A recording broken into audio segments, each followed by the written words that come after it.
السلام علیکم ورحمۃ اللہ وبرکاتہ۔ آج تختی نمبر 6 ہے ہماری۔ آج ہم سیکھیں گے کہ حروف سے الفاظ سے جملہ اور جملے سے پھر آیات آگے چل کے آپ کو پتہ چل جائے گا کس طرح بنتی ہیں۔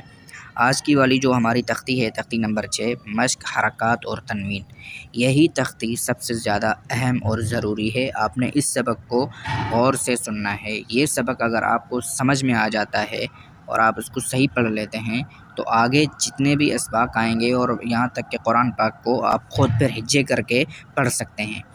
آج یہی ہم اسی سبق میں ہجے کرنا، ملانا، حروف سے الفاظ سے جملے بنانا سیکھیں گے۔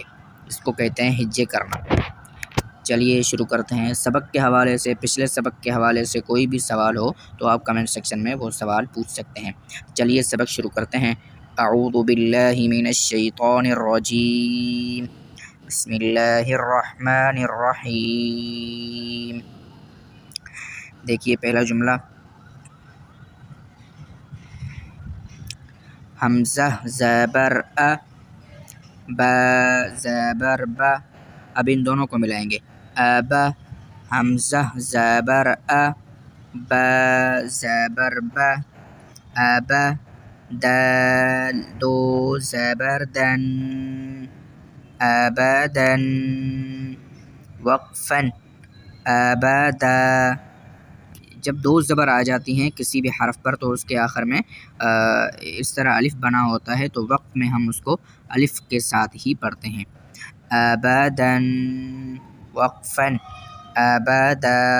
دوبارہ دیکھیں، حمزہ زبر ا، با زبر با، ابا، دال دو زبر دن، ابدن، وقفن، ابدا۔ حمزہ زبر ا، ح زبر ح، دال دو دوبارہ دیکھیں، حمزہ زبر ا، ح زبر ح، اح، دال دو پیش دن، احدن، وقفن، احد۔ دوبارہ دیکھیں، حمزہ زبر ا، ح زبر ح، اح، دال دو پیش دن، احدن، وقفن، احد، وقفن، احد۔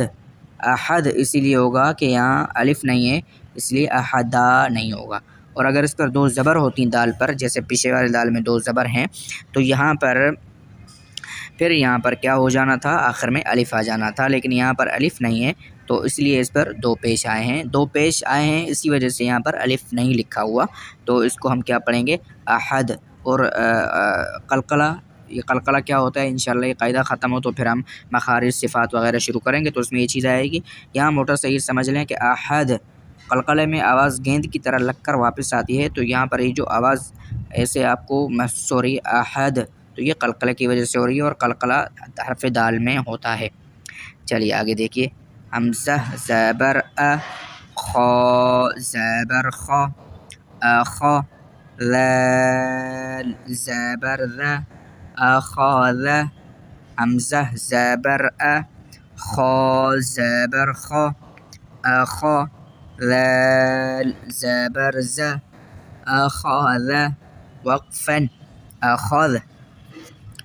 حمزہ زبر ا، ذال زیر ذی، اذی، نون زبر نا، اذینا، وقفن، اذن۔ حمزہ زبر ا، میم زبر ما، اما، را زبر را، امر، وقفن، امر، وقفن، امر۔ حمزہ زبر ا، نون زبر نا، انا، وقفن، انا۔ اچھا، اس نون کے ساتھ جو الف لکھا ہوا ہے یہ الف نہیں پڑھا جاتا ہے، اس کو کہتے ہیں پڑا نون، یعنی کہ کوئی چیز یوں ہی رکھی ہوئی ہو تو اس کو پڑا ہوا ہونا کہتے ہیں، تو یہاں اس الف کو پڑھا ہوا نون کہا جاتا ہے، یعنی اس الف کو ہم نہیں پڑھتے۔ یہاں پر یوں سمجھا جائے کہ نون جو ہے وہ صرف زبر کے ساتھ آیا ہے، اس کے ساتھ کوئی الف نہیں لگا ہوا۔ تو اس طرح آپ کو قرآن پاک میں لکھا ہوا ملے گا کافی جگہوں پر، وہاں پر بھی ہم یہ الف نہیں پڑھتے۔ تو آپ اس کو یوں کہہ سکتے ہیں کہ یہ خط عثمانی ہے کہ اس نون کے ساتھ الف کو لکھا جاتا ہے لیکن پڑھا نہیں جاتا۔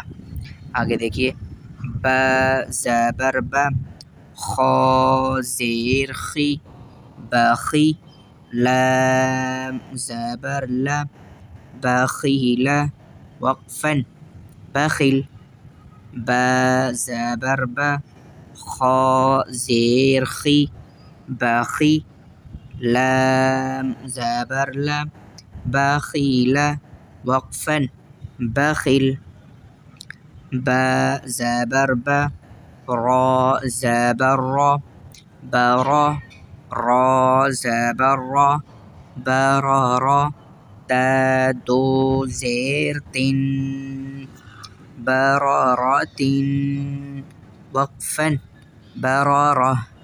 دیکھیے، ہمیشہ جب بھی آیت کے آخر میں جہاں پر ہم وقف کرتے ہیں یا جملے کے آخر میں یا لفظ کے آخر میں اگر ہم وہاں وقف کر رہے ہیں قرآن پاک میں اور اس طرح کی گول تا آ جاتی ہے تو وہ ہا وقف کی صورت میں ہا میں بدل جاتی ہے۔